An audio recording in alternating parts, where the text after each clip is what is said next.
เหมือนสัตว์ที่หลงอยู่ในป่าไม่รู้ทิศเหนือไม่รู้ทิศใต้ไม่รู้ตะวันตกตะวันออกเดินไป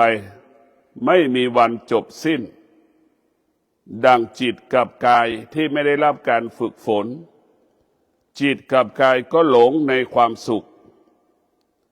ยึดติดในความสุขเอาความสุขมาเป็นบ้าน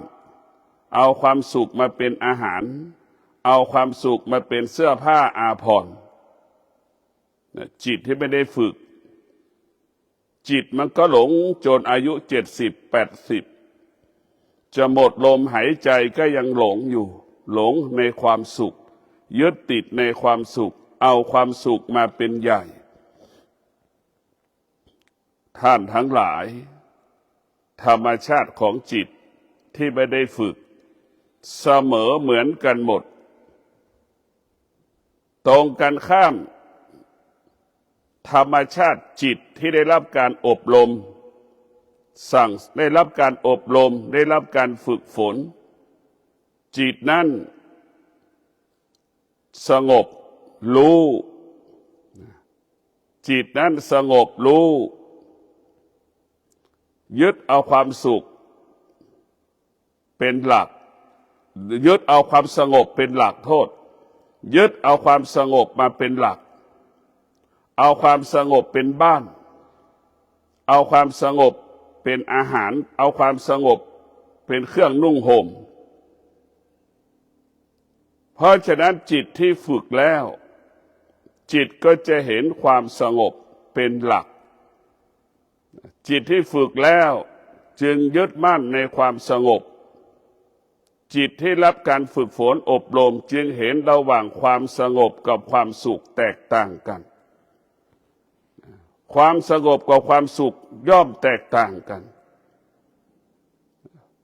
จิตที่ไม่ได้ฝึกก็จะรู้แต่เรื่องความสงบเห็นแต่ความสงบหลงอยู่แต่ความสงบหลง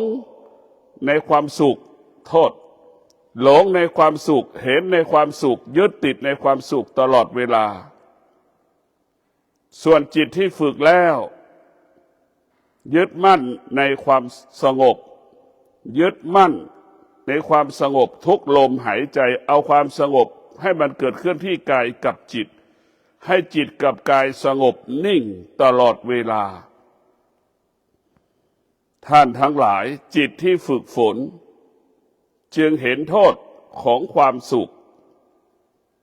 จึงเห็นความสุขเป็นโทษต่อกายกับจิตจึงเห็นความสุขเป็นผู้เบียดเบียนกายกับจิตตรงกันข้ามจิตที่ฝึกฝนจึงเห็นความสงบเป็นผู้สร้างสรรค์กายกับจิตเป็นผู้ที่สร้างสรรค์ให้กายกับจิตนั้นเกิดการพัฒนารู้ว่ากายกับจิตสงบมากเท่าไหร่กายกับจิตนั้นมั่นคงปลอดภัยยั่งยืนงอกงามยิ่งขึ้นไปพวกเราทั้งหลายสภาวะจิตของผู้ที่ฝึกจิตกับสภาวะจิตผู้ที่ไม่ได้ฝึกจิตย่อมแตกต่างกันดังที่บอกจิตที่ฝึกจิตที่ได้รับการอบรมก็เหมือนสัตว์แสนรู้ช้างได้รับการฝึกฝนม้าได้รับการฝึกฝนสุนัขได้รับการฝึกฝนดมยาบ้าช้างสเตะฟุตบอลเต้นได้รำได้สั่งได้ทุกอย่างให้นั่งให้นอนให้เดินนั่นแหละจิตที่ฝึกเราจะกำกับมันได้กำหนดมันได้มันจะไม่หลงมันจะไม่ยึดติดสิ่งใดสิ่งหนึ่งตรงกันข้ามจิตที่ไม่ได้รับการฝึกฝนจิตไม่รับการอบรมจะหลงยึดติดกับสิ่งต่างๆตาเห็นรูปก็หลงในรูปหูได้ยินเสียงก็หลงในเสียงไปยึดติดในเสียงจมูกสัมผัสกับกลิ่นไปยึดติดในกลิ่นหลงในกลิ่น ลิ้นก็เป็นเช่นนั้นกายก็เป็นเช่นนั้นจิตก็เป็นเช่นนั้นหากกายกับจิตไม่ได้รับการฝึกฝนมันก็หลงหมดทั้งสิ้นไปยึดติดหมดทั้งสิ้นเมื่อจิตกับกายได้รับการฝึกฝนอบรมจิตกับกายจึงละความสุขละความสุขจึงเห็นความสุขเป็นโทษจึงเห็นโทษของความสุขที่มันเบียดเบียนชีวิตของเราที่มันเบียดกายของเราจึงเกิดคำว่าเราทุกข์เพราะความสุขเราทุกข์เพราะความสุขผู้ที่ปฏิบัติธรรมจึงรู้ทุกข์เพราะความสุขพวกเราทั้งหลายเรามาปฏิบัติธรรมเรามาเรียนรู้ธรรมเพื่อมารู้ความจริงที่เหนือชีวิตของเรารู้ความจริงที่จิตของเรากายของเรามันต้องการคือความสงบจึงเกิดคำว่าอันที่แท้จริงอันที่แท้จริงจิตกับกายต้องการความสงบอันที่แท้จริงจิตกับกายเราไม่ได้ต้องการความสุขไม่ได้ต้องการความสุขดังที่เราคิดเพราะฉะนั้นพวกเราทั้งหลายความสุขนั้นเปลี่ยนแปลงแปรสภาพหรือแปรปรวนตลอดเวลาเพราะความสุขเป็นสิ่งนอกกายความสุขเป็นสิ่งนอกกายมันจึงแปรปรวนตลอดเวลาแปรสภาพเหมือนละครหนึ่งเรื่องแสดงบทเป็นพ่อเป็นแม่เป็นพี่เป็นน้องเป็นโจรเป็นผู้ร้ายนั่นแหละคือความสุขมันแสดงเป็นเช่นนั้นมันแปรสภาพตลอดเวลาส่วนความสงบนั้นเป็นสิ่งที่อยู่ในกายกับจิตกายเราก็ต้องการความสงบจิตของเราก็ต้องการความสงบกายเราไม่เจ็บไม่ป่วยนี่จิตมันก็สงบกายเราก็สงบถ้าจิตสงบถ้าจิตมันวุ่นวายฟุ้งซ่านกายก็เป็นทุกข์จิตก็เป็นทุกข์กายไม่สงบจิตมันก็ไม่สงบเพราะจิตกับกายมันต่อเนื่องกันสืบเนื่องต่อเนื่องเป็นเนื้อเดียวกัน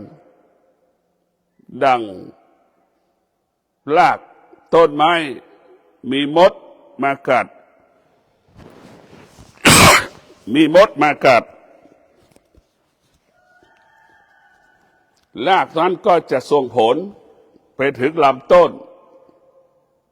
ใบก็เหี่ยวเฉาดอกที่ออกก็ไม่สมบูรณ์ลูกที่ออกก็ไม่สมบูรณ์ก็เป็นเช่นนั้นท่านทั้งหลายสภาพจิตเดิมมนุษย์นั้นประกอบไปด้วยธรรมชาติได้แก่ความโลภความโกรธความหลงอยากได้อยากมีอยากเป็นเช่นนี้เป็นแบบนี้มันติดในสิ่งเหล่านี้สภาพจิตเดิมไอการให้เรามาฝึกจิตเราจะต้องละจิตเดิมเราจะต้องมาทิ้งสิ่งที่เดิมๆติดตัวเราตั้งแต่เราเกิดเช่นความโลภความโกรธความหลงเนี่ยเราจะปลดเปลื้องออกไปจากกายเราความคิดที่มันคิดไม่มีวันจบสิ้นความคิดสารพัดความคิดเราจะมาหยุดความคิดเราจะมาระงับความคิดเนี่ยมันเป็นเบื้องต้นเป็นธรรมชาติเราจะต้องปลดเปลื้องสิ่งที่เป็นธรรมชาติออกไปจากกายจากจิตเราเมื่อเรามาปฏิบัติธรรมแล้วอะไรที่เป็นธรรมชาติมันเป็นศัตรูของเราธรรมชาติเป็นศัตรูของธรรมเพราะธรรมชาติมันเปลี่ยนแปลงเนี่ยมาเล่นแร่แปรธาตุแปรปรวนแต่ธรรมะนั้นคงสภาพเดิมตลอดเวลาดังความสงบเนี่ยมันเกิดขึ้นที่กายเราเกิดขึ้นที่จิตเรา เรามีสติจะสร้างความสงบเรามีสติที่จะรักษาความสงบเพราะเราควบคุมมันได้แต่ส่วนความสุขมันควบคุมไม่ได้มันไปอาศัยคนอื่นๆไปอาศัยสิ่งอื่นๆนี่เราจึงขัดแย้งทุกข์ทรมานลำบากเพราะเราไปอาศัยสิ่งอื่นๆเราจะทำงานไม่มีเงินก็ต้องไปอาศัยเขาเนี่ยไปอาศัยเขาหมดเราจะไปประกอบอาชีพค้าขายก็ไปอาศัยตึกเขาเช่าตึกเขาเป็นทุกข์อีกมันแพงเกินไปก็เป็นทุกข์อีกเมื่อเช่าเสร็จก็เป็นทุกข์กังวลอีกว่าจะมีเงินส่งค่าเช่าแต่ละเดือนหรือไม่นี่แหละคือความคิดหรือความสุขเป็นเรื่องของความคิดหรือความคิดเป็นเหตุให้เกิดความสุขทั้งความคิดทั้งความสุขเป็นเหตุให้เกิดความทุกข์เราจะรู้อีกคือมันจะเห็นอย่างละเอียดถี่ถ้วนเพราะฉะนั้นการปฏิบัติธรรมการประพฤติธรรมของเรานั้นเราจะมาปลดเปลื้องสิ่งที่เป็นธรรมชาติมาถอนสิ่งที่เป็นธรรมชาติออกไปจากกายออกไปจากจิตของเราให้มันหมดสิ้นไปจากกายจากจิตยามใดที่ธรรมชาติหมดสิ้นไปจากกายจากจิตเวลาหนึ่งวันหนึ่งที่เรานั่งสมาธิความสงบเกิดขึ้นได้โดยง่ายความสงบนั้นจะปรากฏขึ้นที่กายกับจิตได้ง่ายได้สะดวกเพราะฉะนั้นพวกเราทั้งหลายความสงบมันจะทำให้จิตเรานั้น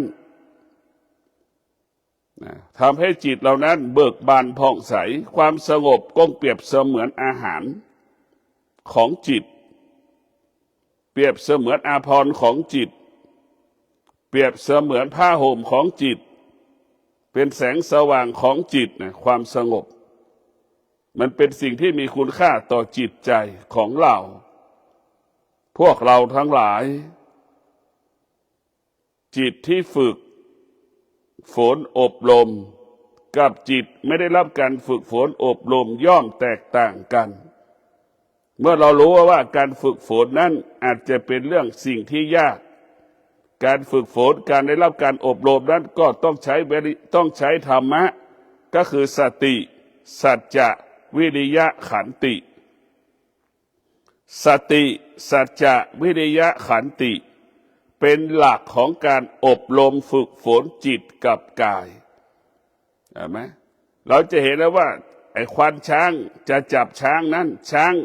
ควานช้างจะไปจับช้างอยู่ในป่าควานช้างจะจับช้างประสบความสำเร็จได้ควานช้างก็ต้องประกอบไปด้วยธรรมะสติสัจจะวิริยะขันติเห็นไหมควานช้างจึงจับช้างได้เมื่อควานช้างจับช้างได้ควานช้างจะฝึกช้างอีกควานช้างจะเป็นต้องอาศัยสติสัจจะวิริยะขันติเมื่อควานช้างมีคุณธรรมสติสัจจะวิริยะขันติควานช้างก็ประสบความสำเร็จในการฝึกช้างจนถึงที่สุดช้างก็ได้รับการฝึกฝนช้างจึงเป็นช้างแสนรู้เช่นเดียวกับจิตของเราเมื่อได้รับการฝึกฝนอบรมจิตของเราจึงเป็นจิตของผู้รู้จิตของผู้รู้คำว่าฝึกฝนอบรมคำนี้เปรียบเสมือนควานช้างจิตของเราเปรียบเสมือนช้างเห็นไหมหากจิตเรามีตัวตนเปรียบเสมือนช้างคำว่าฝึกฝนคงจะเปรียบเสมือนควานช้างเห็นไหมฝึกฝนจนถึงที่สุดควานช้างฝึกช้างจึงเป็นช้างแสนรู้ที่สุดจิตเราได้รับการฝึกฝนอบรมด้วยสติสัจจะวิริยะขันติจิตเราจึงเป็นจิตของผู้รู้เมื่อจิตเป็นผู้รู้จิตก็ละสิ่งที่จิตรู้สิ่งที่จิตรู้ว่ามันไม่เที่ยงสิ่งที่จิตรู้มันรู้ว่าเป็นอนัตตาทั้งปวงทั้งสิ้นในท่านทั้งหลายเราพิจารณาว่าการฝึกจิตกับการไม่ได้ฝึกจิตย่อมแตกต่างกัน เมื่อเราฝึกจิตเราจะเป็นสมาธิจิตเราจะเกิดสมาธิจิตเราจะใช้สมาธิจิตเราจะอาศัยสมาธิคำว่าความทุกข์ไม่เกิดคำว่าผิดพลาดไม่เกิดแต่คำว่าคุณภาพเกิดแต่คำว่าประสิทธิภาพเกิดแต่คำว่ามาตรฐานเกิดคำว่าเป็นที่ยอมรับพวกเราทั้งหลายอานุภาพของการฝึกฝนนั้นจิตเราจะต้องฝึกจิตกับกายเมื่อจิตกับกายได้รับการเมื่อจิตกับกายได้รับการอบรมได้รับการฝึกฝนจิตกับกายก็รวมกันเป็นหนึ่งรวมกันเป็นหนึ่งดั่งจิตช้างดั่งจิตของควานช้างเมื่อควานช้างขึ้นคอช้างช้างมันรู้แล้วเห็นไหมจิตกับกายของช้างเปรียบเสมือนควานช้างเห็นไหมมันจะต้องฝึกแบบนั้นแหละเราจะต้องฝึกจิตเราเปรียบเสมือนกายอีกตัวหนึ่งจิตเราก็เหมือนควานช้างเราจะต้องฝึกให้กายกับจิตรวมกันเป็นหนึ่งยามใดที่ควานช้างขึ้นคอช้างช้างรู้แล้วต้องทำงานยามใดจ็อกกี้ขึ้นหลังม้าก็รู้ว่าจะต้องทำงานมันรู้แล้วมันจะรู้ของมันโดยธรรมชาติได้กายกับจิตรวมกันเป็นหนึ่งเมื่อกายกับจิตได้รับการฝึกฝนอบรมกายกับจิตจะเป็นเนื้อเดียวกันเหมือนดั่งน้ำเมื่อได้น้ำได้รับความเย็นน้ำจะกลายเป็นก้อนน้ำแข็งจิตที่ได้รับการฝึกฝนจิตนั้นก็กายกับจิตนั้นจะรวมกันเป็นหนึ่งดังเช่นน้ำกลายเป็นก้อนน้ำแข็งกายกับจิตไม่ได้รับการฝึกฝนเป็นดั่งก้อนน้ำแข็งเช่นนั้นจะเป็นเนื้อเดียวกันตอนที่เราไม่ได้จิตเราไม่ได้ฝึกฝนกายก็อีกอย่างหนึ่งจิตก็เป็นอีกอย่างหนึ่งเมื่อได้รับการฝึกฝนแล้วจิตกับกายจะรวมกันเป็นหนึ่งเหมือนดั่งก้อนน้ำแข็งเป็นเนื้อเดียวกันเหมือนดั่งต้นไม้ที่เราเอาต้นไม้อีกพันไปเสียบกิ่งติดตาเห็นไหมพอเราเมื่อรับการฝึกฝนแล้วกายกับจิตเราก็เหมือนต้นไม้ที่เสียบกิ่งมันก็อยู่ด้วยกันได้จนหาต้นเดิมไม่ได้จนหาของดั้งเดิมไม่ได้เป็นเนื้อเดียวกันเติบโตเติบใหญ่อย่างสมบูรณ์และสง่างามกายกับจิตได้รับการฝึกฝนกายกับจิตก็มั่นคงยึดมั่นเอาความสงบเป็นหลักยึดติดเอาความสงบเป็นหลักเอาความสงบเป็นบ้านเอาความสงบอาศัยความสงบตลอดเวลาพวกเราทั้งหลายเราเห็นแล้วว่าการที่ฝึกจิตเป็นสิ่งสำคัญเป็นสิ่งจำเป็นต่อการมีชีวิตอยู่ของเราชีวิตของเรานั้นมันต้องการความสงบจิตที่ฝึกฝนจิตได้รับการอบรมจิตจึงเห็นโทษของความสุขเห็นความสุขเป็นโทษจะเป็นเช่นนี้เป็นแบบนี้มันก็บอกว่าสรรพสิ่งทั้งปวงเกิดขึ้นที่เดียวกันหมดท่านทั้งหลายสรรพสิ่งทั้งปวงเกิดขึ้นที่เดียวกันหมดไม่ว่าธรรมชาติกับธรรมะก็เกิดขึ้นที่เดียวกันเบื้องต้นมันเป็นธรรมชาติก็เหมือนทองที่ไม่ได้ร่อนเป็นเศษดินเศษหินเศษทรายอยู่ในก้อนหินพอเราเอาก้อนหินมาแยกเป็นสัดเป็นส่วนจะได้ทองคำที่ติดในก้อนหินนั่นแหละเช่นเดียวกับธรรมะก็อยู่ในธรรมชาติเราก็มาพิจารณาท้ายสุดเราก็แยกเอาธรรมะออกจากธรรมชาติเหมือนเราแยกเศษทองออกจากก้อนหินนั่นแหละธรรมชาติเปรียบเสมือนก้อนหินทองคำก็เปรียบเสมือนธรรมะเราจะต้องแยกธรรมชาติออกจากธรรมเอาธรรมออกจากธรรมชาติแล้วเราจะเห็นระหว่างก้อนหินกับทองคำอันไหนมีคุณค่าอันไหนมีคุณค่ากับสำหรับชีวิตเราก็ทุกคนก็จะรู้ว่าก้อนทองคำเป็นสิ่งที่มีคุณค่าทองคำก็คือธรรมะมีคุณค่ามากกว่าธรรมชาติ เห็นไหมนี่แหละคือการที่ฝึกจิตเราจะรู้แยกแยะว่าทุกอย่างสรรพสิ่งทั้งปวงเกิดขึ้นที่เดียวกันหมดดังเช่นความชั่วความดีเกิดขึ้นที่ไหนที่กายกับจิตความวุ่นวายเกิดขึ้นที่ไหนที่กายกับจิตขนาดเดียวกันความสงบเกิดขึ้นที่ไหนที่กายกับจิตเห็นไหมความสงบเกิดขึ้นที่กายกับจิตมันเกิดขึ้นที่เดียวกันเพียงแต่เราจะเห็นสิ่งใด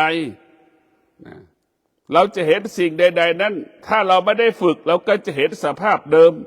หากได้รับการฝึกฝนเราก็จะเห็นอีกสิ่งหนึ่งเหนือกว่าอีกสิ่งหนึ่งดังเช่นเรา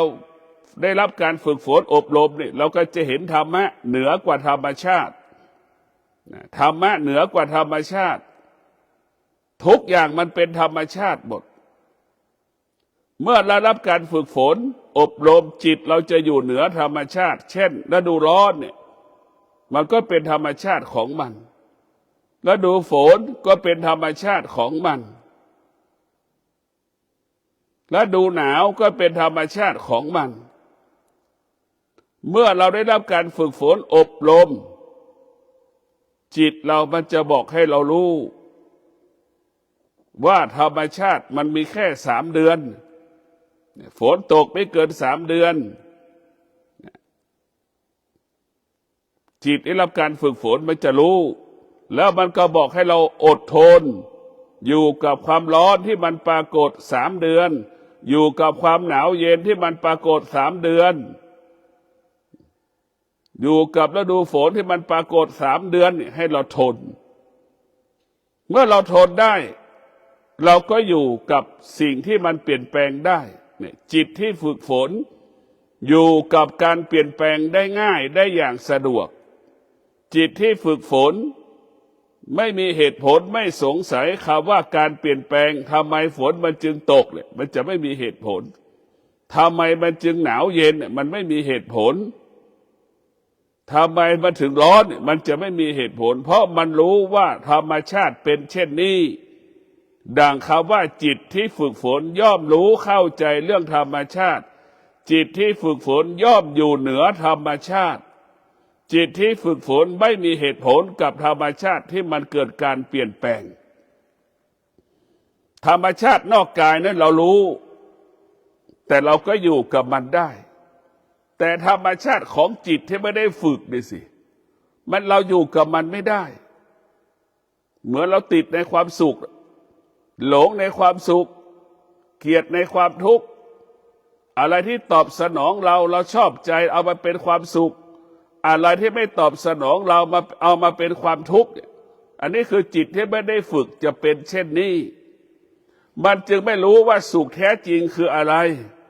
จึงไม่รู้ว่าทุกข์ที่แท้จริงคืออะไรเราก็รู้แต่สุขรู้แต่ทุกข์เหมือนเด็ก6 ขวบรู้แต่มันรู้เฉยๆแต่มันไม่รู้ว่าสิ่งที่มันรู้เป็นอะไรมันไม่รู้อะไรเป็นอะไรดังคำว่าสิ่งที่รู้ก็ยังไม่เห็นสิ่งที่เห็นก็ยังไม่รู้รู้อยู่เห็นอยู่เราก็ยังเข้าไม่ถึงมันเพราะฉะนั้นพวกเราทั้งหลายเราต้องมาพิจารณาเอาธรรมะมาเป็นหลักกำกับกำหนดควบคุมกายกับจิตเอาธรรมะมากำกับกำหนดควบคุมกายกับจิตเราจะเอาธรรมะมาควบคุมกายกับจิตอะไรที่เป็นธรรมชาติจะต้องหมดสิ้นไปจากกายกับจิตถ้าเราไม่สามารถปลดเปลื้องถอดถอนธรรมชาติออกไปจากกายกับจิตธรรมชาติก็ธรรมะไม่มีพื้นที่ที่จะอยู่ในกายกับจิตเพราะธรรมชาติเรามาครอบครองกายกับจิตเราหมดทั้งสิ้นธรรมชาติก็หมายถึงความโลภความโกรธความหลงนี่มันครอบครองเราหมดตาเห็นรูปก็หลงในรูปชอบในรูปยึดติดในรูปหูได้ยินเสียงก็หลงในเสียงยึดติดในเสียงเนี่ยมันเป็นอย่างนี้หมดจมูกก็เป็นเช่นนั้นลิ้นก็เป็นเช่นนั้นกายก็เป็นเช่นนั้นจิตเราก็เป็นเช่นนั้นมันเป็นหลงหมดเพราะฉะนั้นเมื่อเราฝึกจิตแล้วนี่พวกเราทั้งหลายเมื่อเราฝึกจิตเมื่อเราฝึกกายกับจิต เมื่อมันเกิดสมาธิกายกับจิตนั้นก็เป็นดั่งสภาพก้อนหินดั่งสภาพภูเขาเรียกว่าสงบนิ่งไม่หวั่นไหวใดๆทั้งสิ้นสงบนิ่งเหมือนก้อนหินและภูเขาและหน้าผาคงทนต่อสภาพฤดูร้อนฤดูหนาวฤดูฝนเป็นเช่นนั้นกายกับจิตเมื่อเป็นสมาธิ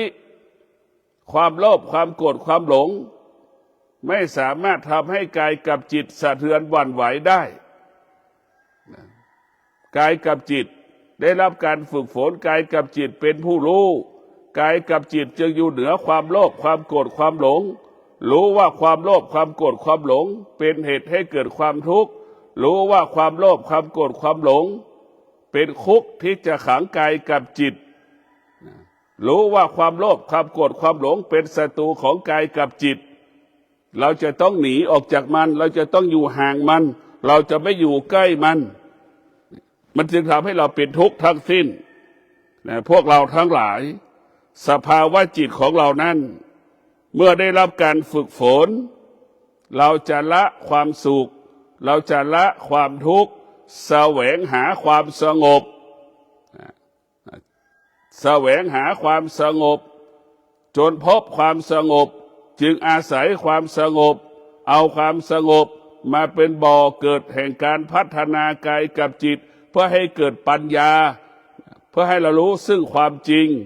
เพื่อให้รู้ซึ่งความจริงสุขเปลี่ยนแปลงทุกข์เปลี่ยนแปลงให้เรารู้เช่นนั้นสุขก็นอกกายทุกข์ก็นอกกายพวกเราทั้งหลายเราจะต้องมากลับมาดูกายกับจิตเรากายของเราเปรียบเสมือนทารกแรกเกิดจิตของเราเปรียบเสมือนแม่ดูทารกแรกเกิดเลี้ยงทารกแรกเกิดเห็นไหมเรานึกดูที่กายของเรานะมันไม่รู้เราจะต้องดูแลมันหรือกายของเราเปรียบเสมือนก้อนหินจิตของเราเปรียบเสมือนช่างแกะสลักเนี่ยเราจะต้องดูอะไรเห็นไหมกายเราจะมีคุณค่าก็อยู่ที่จิตเห็นไหมเราจะต้องเอาจิตเราตัวเราจะมีคุณค่าก็อยู่ที่ธรรมะนั่นแหละก้อนหินน่ะเมื่อเราไม่ได้แกะสลักมันไม่มีค่าไม่มีราคาไม่มีความหมายเมื่อก้อนหินนั้นได้รับการแกะสลักเป็นรูปสิ่งต่างๆแล้วก้อนหินก็มีค่ากายของเราได้รับการฝึกฝนกายของเราก็มีค่าสำหรับจิตมีค่าสำหรับจิตกายเราไม่ได้รับการฝึกฝนกายเราก็ไม่มีค่าเหมือนดังก้อนหินทั่วไปเพราะฉะนั้นพวกเราทั้งหลายเกิดมาเป็นมนุษย์เราต้องมาฝึกจิตมาฝึกจิตเข้าใจจิตว่าจิตของเรานั้นเป็นจิตของผู้รู้จิตได้รับการฝึกฝนจิตเราก็เหมือนจิตสุนัขแสนรู้สัตว์แสนรู้นั่นแหละมันจะรู้แบบนั้นดังสภาพตึกถล่มที่ไหนสุนัขก็จะไปสำรวจดูว่าตรงไหนมีคนที่อยู่ในซากตึกเมื่อรู้สุนัขรู้ว่ามีคนอยู่ในซากตึกสุนัขก็สำแดงอาการเห็นไหมสำแดงอาการบอกให้ไอ้คนทหารที่ถือหมานะรู้ว่าตรงนี้มีใต้ซากตึกมีคนอยู่มีคนตายอยู่หรือมีคนมีชีวิตอยู่หรือมีคนอยู่ใต้ซากตึกมันจะรู้แบบนั้นพวกเราทั้งหลายความสงบเกิดขึ้นที่ไหนที่กายของเราที่จิตของเราธรรมะข้อใดจะทำให้กายเราสงบให้จิตเราสงบมันก็หนีสติสัจจะวิริยะขันติไม่ได้สติสัจจะวิริยะขันติจะเป็นผู้กำกับกำหนดควบคุมให้กายกับจิตเราสงบสติสัจจะวิริยะขันติเปรียบเสมือนช่างดัดหวายเปรียบเสมือนช่างดัดหวายกายกับจิตเปรียบเสมือนหวายเห็นไหมเมื่อกายกับจิตได้รับการฝึกฝนเนี่ยมันก็จะเหมือนหวายเนี่ยงอเห็นไหมงอได้ยืดได้จะเป็นรูปอะไรได้หมดกายกับจิตได้รับการฝึกฝนกายกับจิตก็เป็นผู้รู้ทุกสิ่งทุกอย่างแล้วก็ละทุกสิ่งทุกอย่างเรียกว่ากายเป็นผู้รู้จิตเป็นผู้รู้มันก็จะละสิ่งที่กายรู้จิตรู้ จนถึงที่สุดกายกับจิตก็อยู่เหนือสิ่งที่กายรู้จิตรู้พวกเราทั้งหลายเรามาฝึกจิตมาพิจารณาเราจะต้องเข้าใจว่าความสงบไม่ได้อยู่ที่นู่นไม่ได้อยู่ที่นั่นไม่ได้อยู่ที่นี่ความสงบอยู่ที่กายกับเราอยู่ที่กายกับจิตของเรานี่แหละเราต้องรู้ว่าอันที่แท้จริงความสงบเกิดขึ้นที่กายกับจิตไม่ได้อยู่วัดนู้นไม่ได้อยู่ภูเขาลูกนี้ไม่ได้อยู่กลางอากาศความสงบอยู่ที่กายกับจิตเราเมื่อกายกับจิตเกิดความสงบกายกับจิตก็จะเกิดปัญญาเมื่อกายกับจิตเกิดปัญญาจึงรู้ว่าสถานที่ต่างๆเป็นเพียงแค่เครื่องอำนวยความสะดวกให้กายกับจิตเกิดความสงบเท่านั้นจิตเป็นสมาธิกายเป็นสมาธิสิ่งภายนอกกระทบตาหูจมูกลิ้นกายใจไม่ได้สิ่งไม่มีสิ่งใดๆสามารถทำให้ตาหูจมูกลิ้นกายใจสะเทือนหวั่นไหวได้เพราะจิตเป็นสมาธิกายเป็นสมาธิจิตของเรากลายเป็นก้อนหินเป็นก้อนน้ำแข็งกายแล้วก็กลายเป็นก้อนหินเป็นก้อนน้ำแข็งเป็นเช่นนั้นกายกับจิตเรารวมกันเป็นหนึ่งเหมือนกันก้อนน้ำแข็งนั่นแหละกายเป็นสมาธิจิตเป็นสมาธิจะเป็นเช่นนั้นเมื่อกายเป็นสมาธิจิตเป็นสมาธิทั้งกายทั้งจิตเป็นสามัคคีกันเกิดความสามัคคีเกิดความเป็นเอกภาพกิเลสทั้งหลายความโลภความโกรธความหลงทั้งหลายไม่สามารถเข้ามาอยู่ที่กายกับจิตเราได้ไม่มาสามารถอยู่กับกายกับจิตเราได้เพราะฉะนั้นพวกเราทั้งหลายเรามาฝึกจิตกับกายให้จิตสงบให้กายสงบให้กายนิ่งจิตนิ่งเหมือนลิงนอนหลับเหมือนช้างนอนหลับได้ไหมเหมือนให้กายวาจาใจเราสงบให้กายวาจาใจเราสงบดั่งคนตาบอดเห็นไหมดั่งคนหูหนวกดั่งคนเป็นใบ้ดั่งคนพิการจะเกิดคำว่าสงบมากกว่าคนที่ไม่ได้ฝึกจิตมากกว่าคนปกติคนปกติหรือคนที่ไม่ได้ฝึกจิตจะวุ่นวายกังวลใจทุกข์ใจตลอดเวลาในท่านทั้งหลายเมื่อจิตกับกายเป็นสมาธิจิตกับกายสงบนิ่งจิตกับกายสงบนิ่งจึงเกิดคำว่าจิตกับกายรู้แต่ไม่ตอบสนองสิ่งที่จิตกับกายรู้จิตกับกายรู้จิตกับกายจึงอยู่เหนือสิ่งที่จิตรู้จิตกับกายรู้จิตกับกายรู้จิตจึงละสิ่งที่จิตกับกายรู้นั้นจิตกับกายรู้จิตกับกายไม่ตามรู้ในท่านทั้งหลายการฝึกฝนการอบรมกายกับจิตให้เป็นสมาธิให้เกิดสมาธิฝึกกายกับจิตให้กายกับจิตเกิดความสงบให้กายกับจิตได้พบปัญญาได้เกิดปัญญาได้รู้ความจริงได้เห็นความจริงว่าธรรมชาติเป็นเช่นนี้ธรรมะเป็นแบบนี้ให้เราเห็นความจริงของธรรมชาติให้เราเห็นความจริงของธรรมะระหว่างธรรมชาติกับธรรมะอันไหนที่จริงจิตมันต้องการอันไหนจิตมันไม่ต้องการเราจะรู้เพราะฉะนั้นพวกเราทั้งหลายถ้าเรามาฝึกฝนจิตมาอบรมจิตเราจึงรู้ว่าธรรมะอยู่เหนือธรรมชาติเราจึงรู้ว่าธรรมะเป็นสิ่งที่คงสภาพเดิมคงสภาพเดิมดั่งน้ำทั่วโลกมันก็เย็นเหมือนกันหมดเรียกว่าเย็นเสมอเหมือนกันหมดดังคำว่าไฟทั่วโลกมันก็ร้อนเสมอเหมือนกันหมดเราจะเข้าใจเช่นนี้ว่ามันร้อนและมันเย็นเสมอเหมือนกันหมดพวกเราต้องโปรดพิจารณาว่าสิ่งเหล่านี้มันเป็นปกติของมันปกติของมันจึงฝากให้เราได้โปรดพิจารณา ได้โปรดพินิจพิจารณาว่าจิตของเรากายของเรามันเป็นปกติของมันเราจะต้องเข้าใจมันถ้าเราอยู่เหนือมันเมื่อเราฝึกจิตแล้วเราจะอยู่เหนือ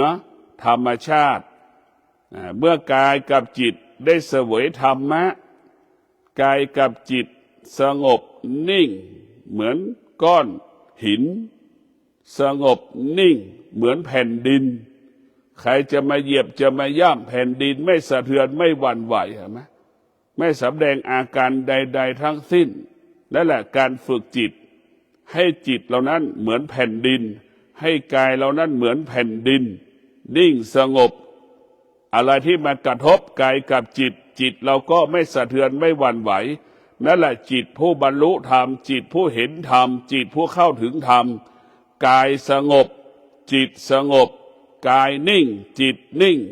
ไม่สะเทือนไม่หวั่นไหวใดๆทั้งสิ้นรู้อยู่เหนือสิ่งที่เรารู้ละสิ่งที่เรารู้ไม่ตามรู้นั่นแหละหัวใจผู้บรรลุธรรมเป็นเช่นนี้